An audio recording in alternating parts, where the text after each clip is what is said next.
বাসায় তৈরি করে নিন Pizza Hut style chicken pizza.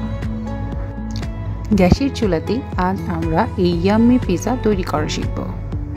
Pizza do বানানোর জন্য প্রথমেই আমাদের লাগবে হাফ কাপ লিকুইড দুধ, হাফ চা চামচ ইস্ট, 1 টেবিল চামচ চিনি, 1.5 কাপ ময়দা ও হাফ চা চামচ লবণ। সবকিছুকে খুব ভালোভাবে মাখিয়ে নিতে হবে। এ পর্যায়ে অ্যাড করে নিতে হবে কিছুটা তেল এবং খুব ভালোভাবে মাখিয়ে একটি সফট ডো তৈরি করে নিতে হবে। ডো তৈরি হয়ে গেলে ঢাকা দিয়ে 2 ঘন্টার জন্য রেস্টে রেখে দিতে হবে।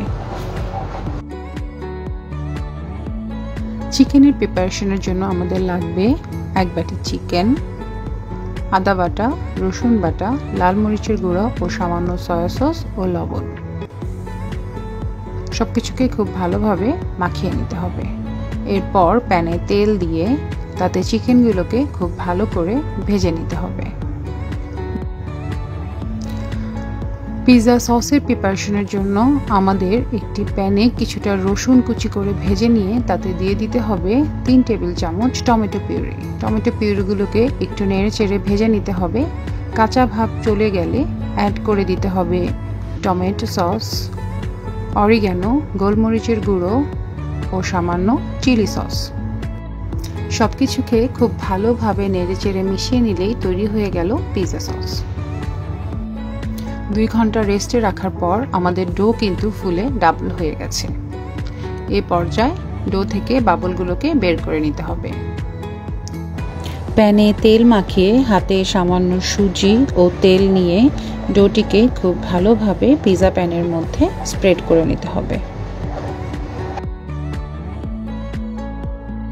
একটু হাত দিয়ে চেপে চেপে পিৎজার শেপ দিয়ে নিতে হবে।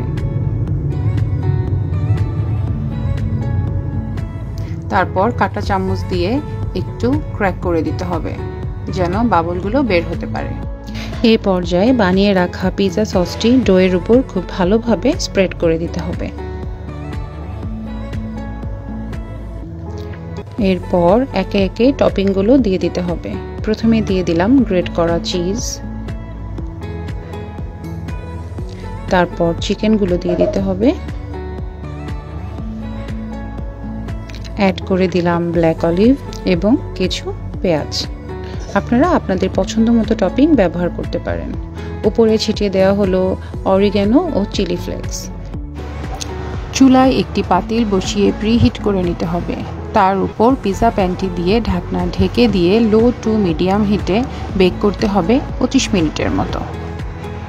ইলেকট্রিক ওভেনে বেক করতে চাইলে 200 ডিগ্রি সেলসিয়াসে 20 মিনিট বেক করে নিতে পারেন।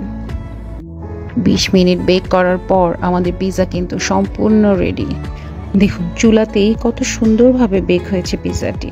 পিৎজাটিকে আমরা একটি সার্ভিং ডিশে ট্রান্সফার করে নিলাম।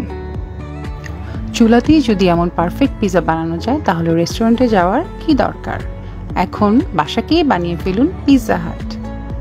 বাসায় অবশ্যই ট্রাই করবেন। আজ তাহলে এ পর্যন্তই।